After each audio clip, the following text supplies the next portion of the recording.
What's up, everyone? Welcome to an emergency episode of Sports Card Madness. This is Nick. I'm here with LZ, and holy crap, the Boston Celtics have won the championship for the first time since 2008.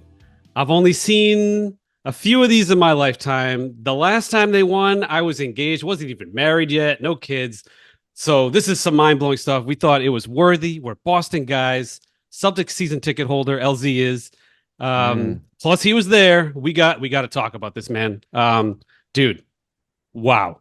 Yeah, it doesn't feel real, Nick. It's awesome. It is just awesome. Yeah, I wanna share with all of you my experience at the game, which was just incredible. The opportunity to go to a deciding NBA Finals game was amazing. Right. We had a Michael Rubin sighting, right? You were we did. Me. Yeah, we'll talk Nick about that. Yeah, talk about that in a bit. I'm actually I'll let people know about myself. So one of my weaknesses is remembering names. I'm just bad at it. But one of my strengths is I can spot a face from like 2 miles away, and I spotted Rubin right away. So we'll get into that. Yeah, we can talk about celebrities, but also let's also talk about how this impacts Tatum, Brown, and Luka. Yeah, we should talk about just their market values. And people say we're always talking vintage. Let's talk a little modern towards the middle of this episode. Yeah. I mean, I have all three of these guys in my PC. So of course, let's get to it. Yeah. So where should we begin? Should we go down memory lane, Nick, with just us involved with the Celtics, and it started with you, and now it's with me with these season tickets? Yeah, even before that, dude. Like me and you, I remember sitting at Buffalo Wild Wings, and you texted me that day. This is a long time ago, probably 17, 16. I remember the day. Nick, this is the first of the Nets draft picks. And it wasn't even, we weren't watching the draft. We were watching the lottery to become the draft. And I remember that lottery, it was, you were like, dude, as long as we get one of the first three, we're good. Because it was, Ben Simmons was the clear number one. And then it was like probably Brendan Ingram. And then you had like Jamal Murray, Buddy Hield. Jaylen Brown was like 8 or 9. And I remember Bill Simmons saying, great, the Celtics just drafted the 9th best player at number 3 or whatever. So anyway, LZ and I started, like, we were just so excited about like the new era of the Celtics. Because we felt like that so much crap, Nick. We lived through so many crappy teams. Like the Sebastian Telfair teams. I remember trying to convince my buddies that like the team was going to be good. They had Sebastian Telfair. He had like a killer crossover, and like, come on now. Dude, not just that, but bad luck with the drafts. I mean, give me a break. We didn't get Duncan, right?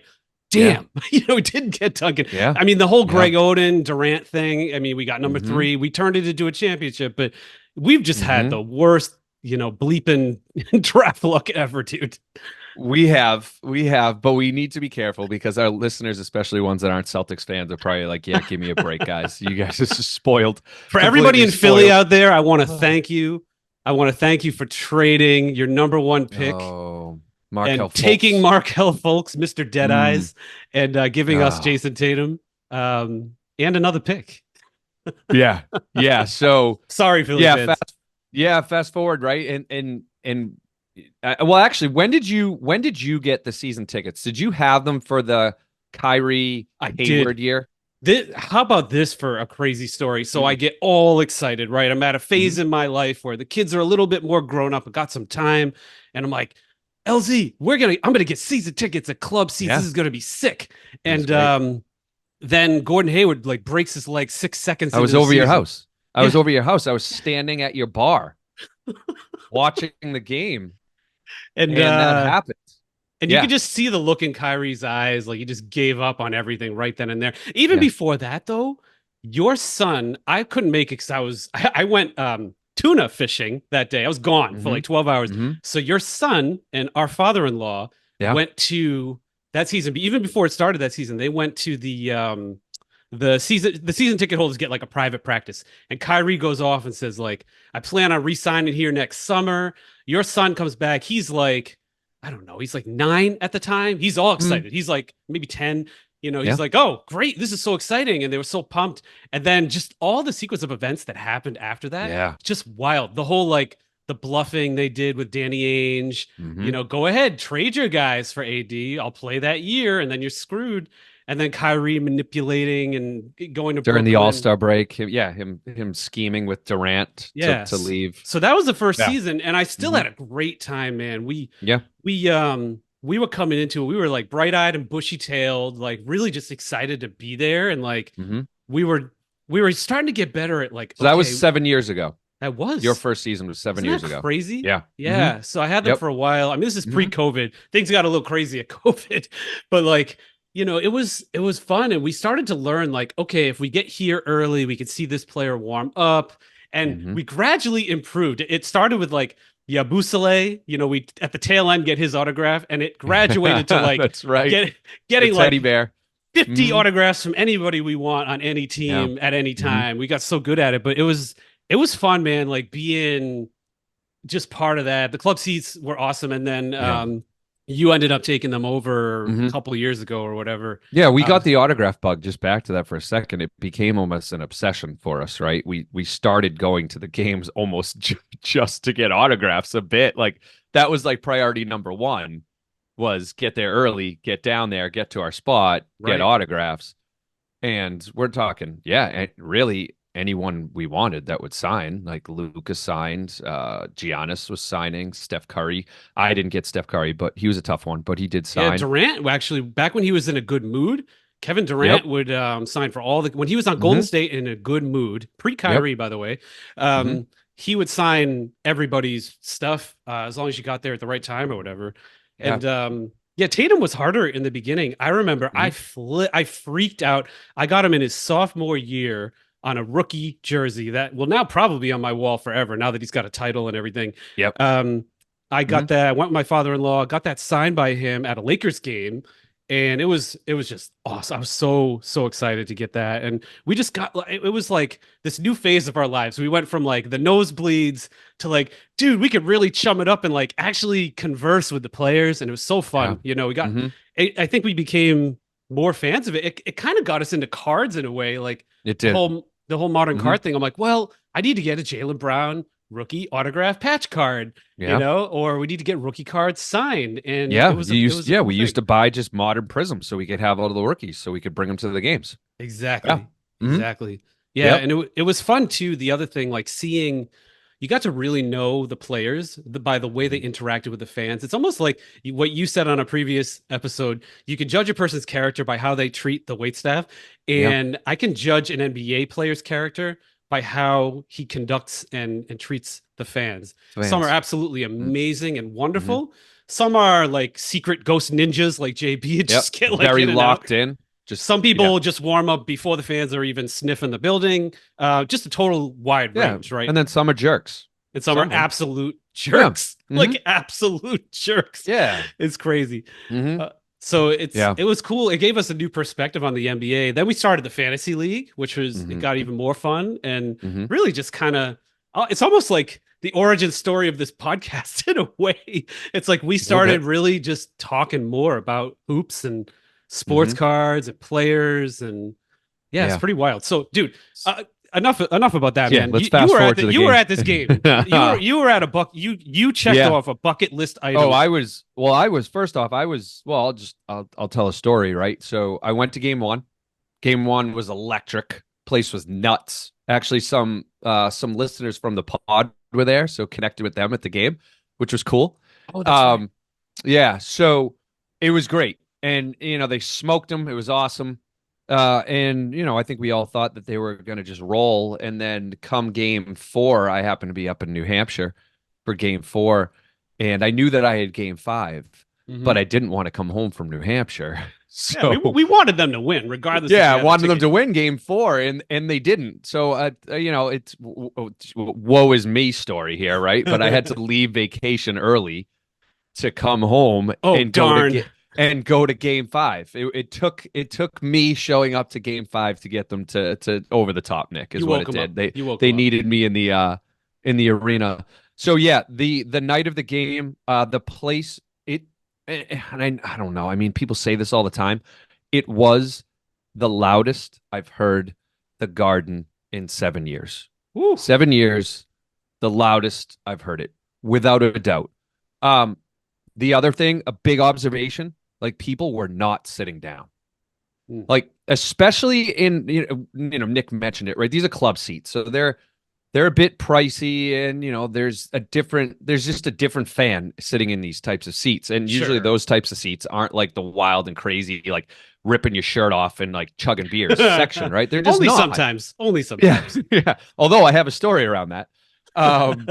So usually our section isn't standing the whole time, but the whole arena was standing the whole time. Now you'd take a break and sit down for a second, but literally everybody was standing. So that was sick. It looked like that incredible on TV. I almost asked you. Yeah.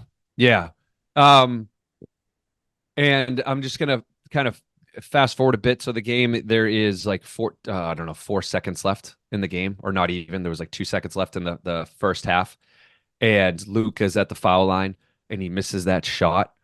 And they immediately pass it to Peyton Pritchard, and Peyton Pritchard jacks up a beyond half-court shot, just nails it. And it was cool being at the game and seeing that, because you could tell that was like a drawn-up play for Pritchard. Oh, yeah. Like, this wasn't by accident. Like, you could see it from afar. And when that happened, like, the roof came off the building. The roof came off, and I think everybody just knew that this was going to be a different night when that happened. And it was funny. All of a sudden, like, me and the guy I went with and the people sitting next to me, we all got drenched with a beer, like completely soaked. Why not? Somebody threw their beer like up in the air, and it just came down on all 4 of us. Peyton and Pritchard. I could have cared less. Could have cared less. Beer in my hair, all over my shirt, like everywhere, all over my seat. Nobody cared. Everybody was hugging each other. It was an amazing night. And then fast forward to the end of it, Nick, you could see, like, I was watching again, because I mentioned at the beginning that I spot things in the audience. That's just what I do, right? So I noticed like the confetti truck getting rolled out with like 4 minutes left. I can't believe the confetti didn't reach your section. I am so pissed. Oh, I know. I wanted to get some. I wanted a handful. I have confetti from 2008. I do. So the confetti went off. It was beautiful. I mean, I posted some videos on IG around this, but confetti everywhere, people hugging each other, high-fiving, just incredible. And Nick teased at the beginning. So this is funny. So I texted Nick, I don't know, maybe it was in the second quarter, and I noticed sitting courtside was Michael Rubin and his wife. And I'm like, oh, there's Michael Rubin, like in the stand. So I texted him a picture. So everything's happening. Place is going nuts. We just won the game. And there is like an exit near our seats that, like, people are sitting courtside usually exit that particular tunnel. I see Michael Rubin and his wife like trying to get out before like the madness occurred. And the security guy was just denying his wife. And Michael was like really respectful, but you could tell he was like holding it in because he was getting frustrated. He's with his wife, and like he knows that chaos is about to like just go off in a second, and he wants to get out of there. And this security dude was just not having it. Michael Rubin's like showing him his tickets, and the security guy could have cared less that this was Michael Rubin, or any fan for that matter, could have cared less. Could have cared less. I think eventually something happened. Maybe a manager came over and let Michael through, but I thought it was just interesting. He was just trying to get out of there, but it was incredible. So then it ends, and you saw it on TV, but we saw it live. Like they're setting up the stage and having the whole team up there, and a lot of the players had their kids up on stage, and just the interviews, and just an incredible night. It was incredible. And then leaving the stadium was a bit of an event as well, because the streets are just packed. It is anyway on any regular night. It's just it's awful. Yeah. Yeah. I didn't stick around. Apparently, like on the front, so we exit from the back of the stadium. because you can get right on the highway from the back. But on the front is where like all the bars are. That's what you see on TV. Street, Yeah, Causeway Canal Street. Street, like these are like important streets like around the Garden. Yeah, LZ and I get out of Dodge on Nashua Street. Yeah, like, yeah, exactly. Yeah. So there was a huge amount of people outside the stadium, and they were singing "Sweet Caroline," and it was a cool moment. So yeah, congrats to the Celtics. Woo! I am so excited that we took the title back from the Lakers. Yes, Banner 18. We with now all those have weird Minnesota championships, Lakers fans. Come on, guys. No, come on. You know, give me a break. And I heard they wanted to add the in-season championship too, and now they're technically tied. No, I'm sorry. No, I'm sorry. No, did you really hear that? I'm hearing whispers of that. Right? We got an in-season championship, and so we're tied. Oh, nope. Sorry, guys. Sorry. Yeah. I know a large part of the audience is Lakers fans, so we'll get some crap for it, but that's okay. I think Magic Johnson, he either tweeted or he put something on his IG. I think it was yesterday, around how now he's pissed that the Celtics have 18. He like posted something about it. We got some runway too ahead of the Lakers as it stands right now. Hopefully, Nick. Yeah, especially with the Lakers. You got a good team for a while, and the Lakers don't have a great, an aging team. So seems like at least for a few years we've got an advantage. But that's how was it for you, Nick? Being at home, right? Because you got to see replays and just you saw better interviews than I did. I mean, being there, I didn't get to see all the interviews. Was there anything that stood out to you? I got to see the New Kids on the Block on the had Joey Mack, Mack and Donnie.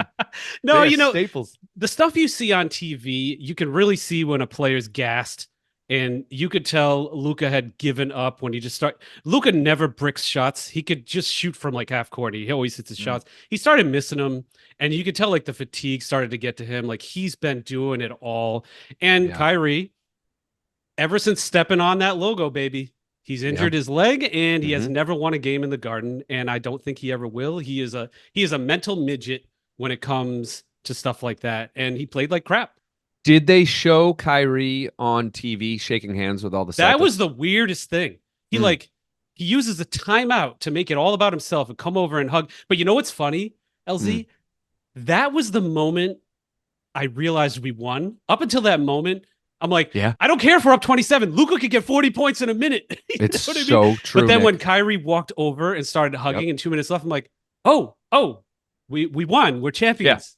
Yeah. It's like a pitcher who's throwing a no-hitter, right? You don't talk about it. And that was definitely going on in the crowd. Everybody around me was like, not talking about it, But then when I saw Kyrie giving daps, I just let it out. I'm like, we got this, baby. And hey, when did they drop Gino at all?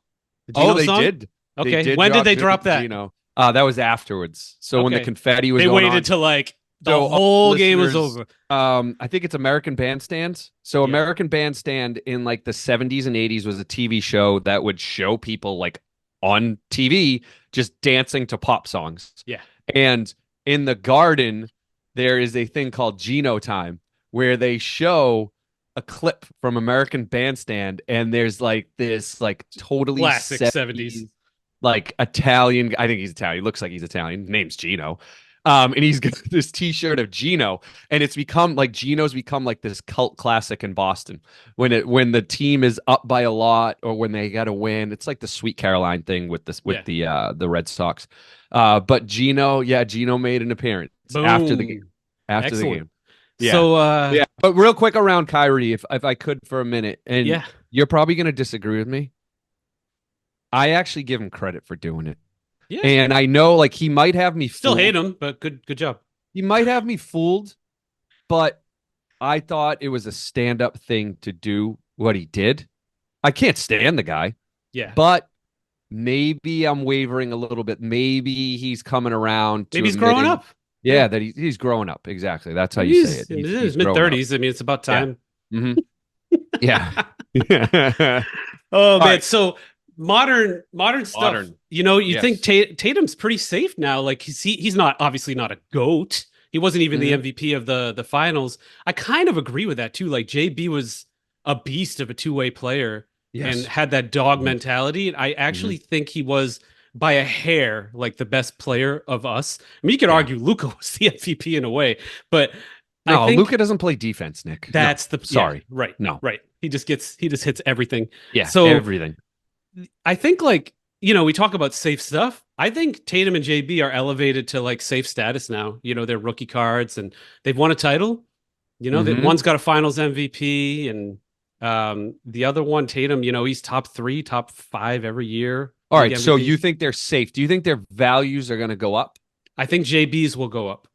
I think JB I will don't go up think a little bit. everybody in the nation really see me and LZ gave JB his nickname. Nobody knows this. Okay. We did. We did. We did. All right. We did. We'll take share. one hiatus for a crazy Yeah. story. Okay. Yeah. Before I had season tickets, when I paid off my house, I celebrated with courtside seats, and it was JB's rookie season. Yep. It was the Devin Booker game. He put up 72 points. It was a great game to be at. And all the subs came in, and LZ and I look at each other. JB sounds great. We are gonna make sure it sticks. And we were hammered in the front section, like beyond hammered. Yeah. Don't worry, someone drove us. So JB hits a corner 3, and we were like drooling, like JB. And he looks we just right kept around, peppering JB over and over gave again. us the nod, and I feel like nobody up to that point had said JB. So I'm taking that night. No one was saying JB. I'm taking full credit. Yeah. And not only that, but at that practice, I had my son on my lap because he was a lot younger back then. And I was like, yell JB as loud as you can. And we yelled, and he gave us the nod, like, that's good. I'm good with JB. So anyway. Back to cards. Back to cards. Back to JB's cards. I don't think like everybody in the nation really knew about Jaylen Brown until this playoff run. They probably knew about Tatum because he's been sort of prominent for a while. So. It's been every other Gatorade commercial. So. You had takes like Nick Wright called JB a homeless man's Kawhi Leonard, 4 years ago. And like, he just didn't have, but I feel he really turned a gear up. He almost looked like prime Kawhi this postseason. Maybe not quite the defense, but just about everything else. So I think his cards elevate. So JB goes up a little bit. Tatum, I think, stays the same, but to your point, he's safe. He's safe. Porzingis, I don't know. Nah, I don't know. Yeah, I got a rookie card of his signed. It's like whatever. I don't really think it's the same. It's the same thing over and over again. He just gets injured, right? He just got injured, and he got injured at the end. I do have one for you though, Derek White. I gave away. I was at one of the last games I've been to. I gave away. I had a nice optic, like parallel rookie card of his, and I was waiting, and I was bored, and this really cute kid was next to me, and I'm like, hey, this is how it works. Go get the sign. I talked to his mom. I'm like, text me if it works out. And I gave him Derek White's rookie card. And the mom texted me. He had a picture of Derek White and he got it signed. I think Derek White gets a little bit more elevation. And especially when he signs, he's going to sign a massive contract by like by September. So all right. So what do we think about Luka?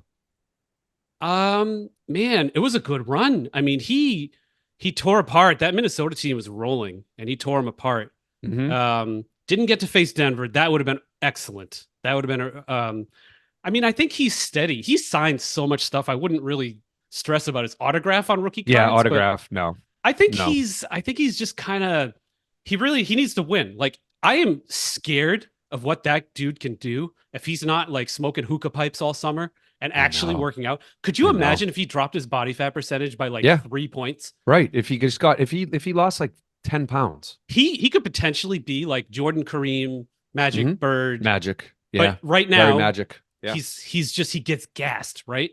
Like Jokic stopped drinking Coke, got conditioned, and he's a beast. You know, he's just multiple MVP. Luka, I think this might be the medicine Luka needed.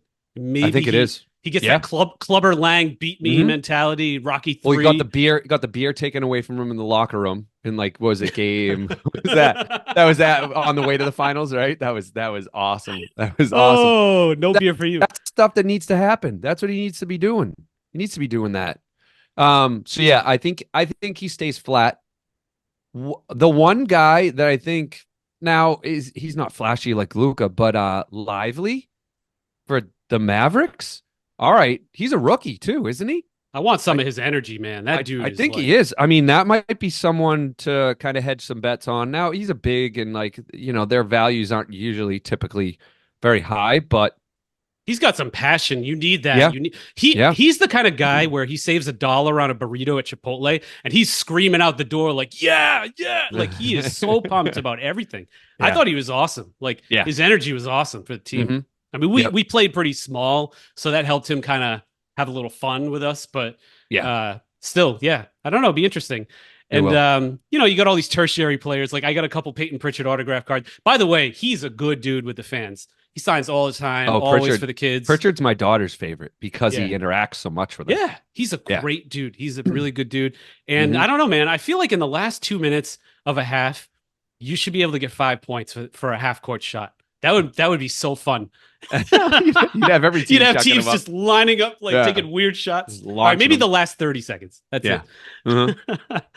Derek. Yeah. I mean, Derek White will definitely go up. More people know about Derek White now. Guards always do, a little bit better. Yeah. JB's perfect for this, especially with his social justice initiatives. And I mean, I honestly think he's going to be like a senator in his second life. I think so too. Well, he was the youngest. Is he still the vice president of the Players Association? He is. Still is. And he was the youngest. Like in his second season, he became the vice president. Yeah. He's just a very intelligent guy. Yeah. Very thoughtful. And he teaches at Harvard in the off season. Yeah. I could absolutely see him pulling a Bill Bradley, and being a senator somewhere, probably his home state. I think he's from Georgia. That would be, and so you think about long term, right? Like JB now has a title.